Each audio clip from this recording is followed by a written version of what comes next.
what I would like to ask is a question.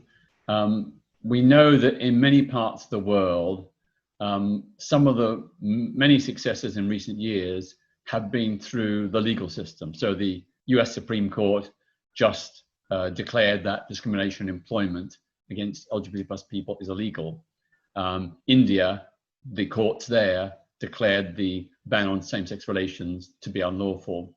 I was just wondering if you could perhaps explain to us what are the avenues and options, the likelihood of any successful legal challenge, because technically under the Polish constitution and indeed under various treaties that Poland has signed, this anti-LGBT crusade is unlawful.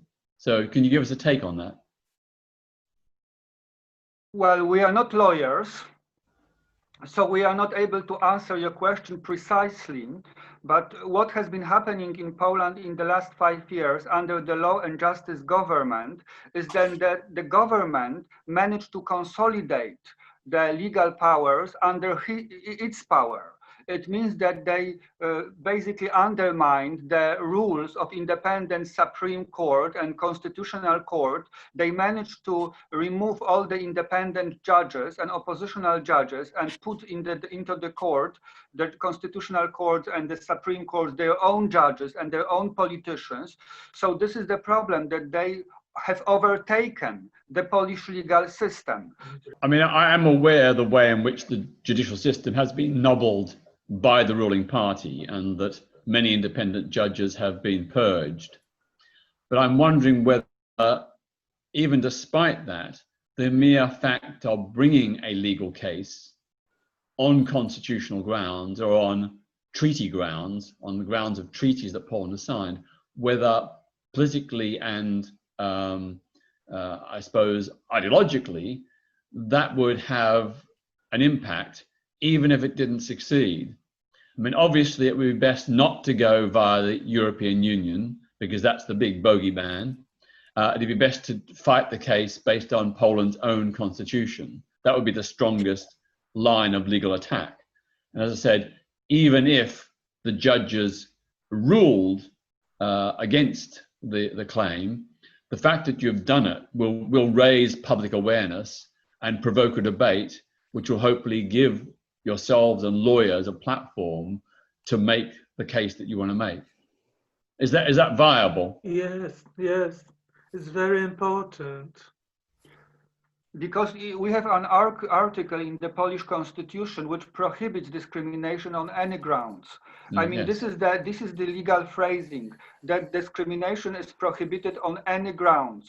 So there is no specification, because in some legal documents you have specification, you have age, ethnicity, class, you have sexual orientation, but not in the Polish constitution. The discrimination is prohibited on any grounds. But of course, as we mentioned before, the Polish government is not respecting the constitution. They use only these elements of the constitution which are useful for them, for their political agenda, and ignore those elements of the constitution who counter their agenda. But has there been any attempt to fight a constitutional case to challenge the government? Has any group tried to actually bring a constitutional challenge? I mean, not as one big legal suit. No, there are constant, again, we are not lawyers, and probably lawyers would be better to answer your question, but there is a constant struggle going on in Poland in the sphere of law. Because you have lawyers who defend the constitution, you have lawyers who are very active against the current government, and the current government fighting with their lawyers, the oppositional lawyers. So there is a legal war happening in Poland on many grounds, and it is very visible and is well covered by the free media. So there is a visibility of opposition against the government on the cultural ground, on the street level through massive demonstration, but also on legal level. And this is all very well publicized in the Polish media and international media. Poland is not Russia. We still have a lot of freedom when it comes to oppositional voices and oppositional activities. But thank you for your suggestion. It's very important. It's vital. Maybe we should start it. I think it would you must obviously make the decision. You know better than me, but just from a distance, you know, looking at the successes that legal challenges have secured around the world, even when they don't initially succeed, the fact that they're raised generates a public debate, and through that public debate, you create awareness. You conscientize people. You get a platform to discuss the issues. So I would have thought that for example, the ban on any recognition for same-sex partnerships could be challenged constitutionally in the Polish courts on the grounds of non-discrimination. Yeah. Could I ask another question? Do you think there would be any value in a targeted campaign of boycott, sanctions, and disinvestment targeted at the Polish ruling party and its leaders?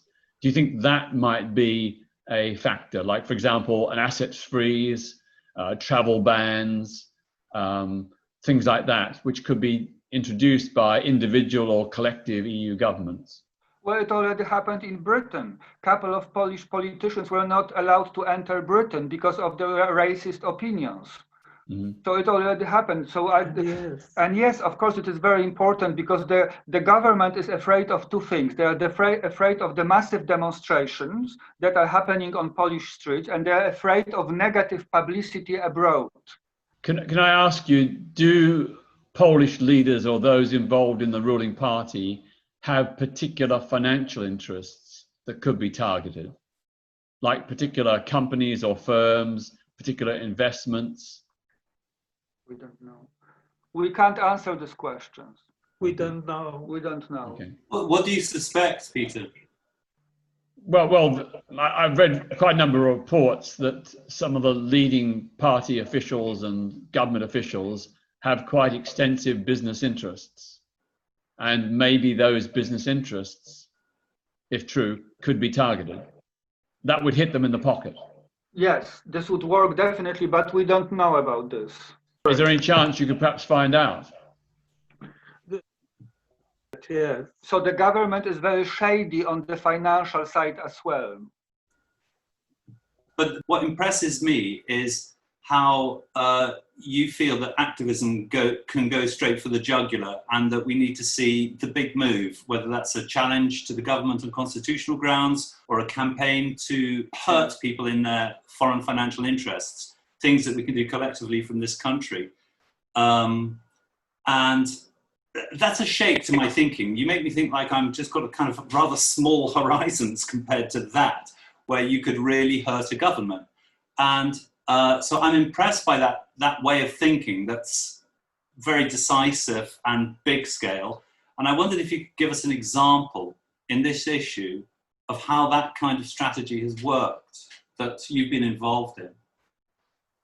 Well, a good example would be the Stop Murder Music campaign, pioneered and organized by Outrage about 10 to 20 years ago.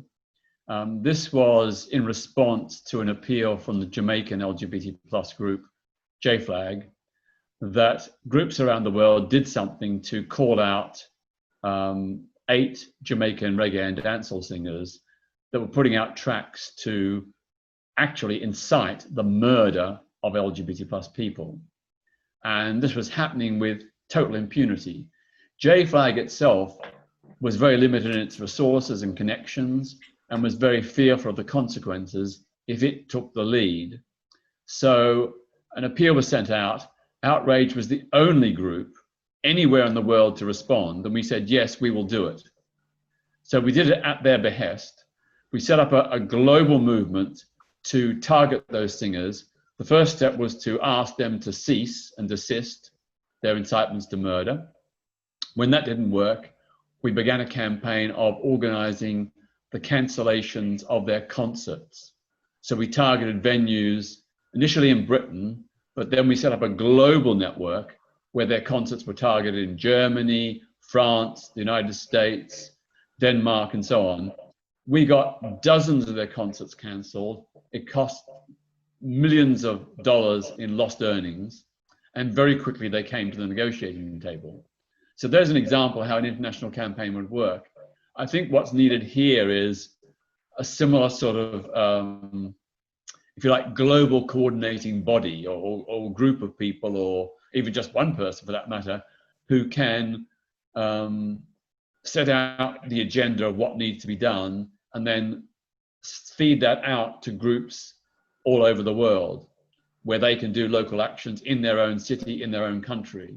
That's the way we did it with Stop Murder Music. We had a coordinating center, which I basically organized, which sent out information, the details about what these singers actually said, copies of their lyrics, audio of their songs. So people were armed with the evidence, they had the facts, they had the information, and then they were able to take that to concert promoters, venue owners, and so on, to get the concerts cancelled.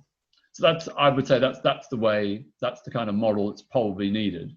I don't know who would do that. I mean, I'm just completely overwhelmed. I'm just like, I'm barely eating or sleeping. I'm so busy. So I couldn't take it on myself, but I'd be obviously willing to help, give support and help publicize.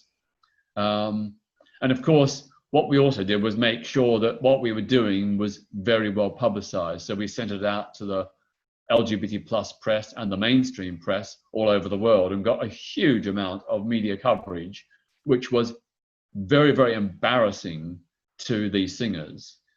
In the same way as you mentioned earlier, that we need to try and embarrass the Polish leaders behind these policies. They are sensitive to international opinion and to bad publicity.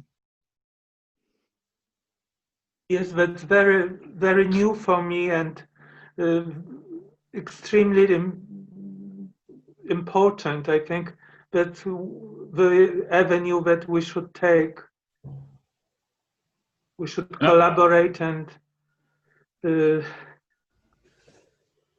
continue develop our struggle here, which is rather limited, into a global one. That's very important. But I would like to say that what we really need as a starting point is a series of clear, concrete, specific demands, calling out, listing maybe the half a dozen crimes of the Polish regime, what they're doing, why it's wrong, so that gives people a series of issues and a series of demands that they can use in campaigns, whether it be letter writing or pickets outside the Polish embassy.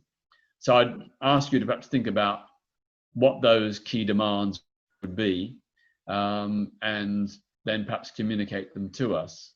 I would like to add that people speak a lot about same-sex partnership and this kind of legal changes, but right now in Poland, what we need most, and also from the international pressure, is to speak about the hate speech in Poland. Yeah. Because we are dealing here with cases of hate speech. All of it is just a case of one big case of the governmental hate speech. So some kind of introduction or campaigning for law that prohibits hate speech directed at sexual minorities would be of the most important, would be the most important in Poland right now.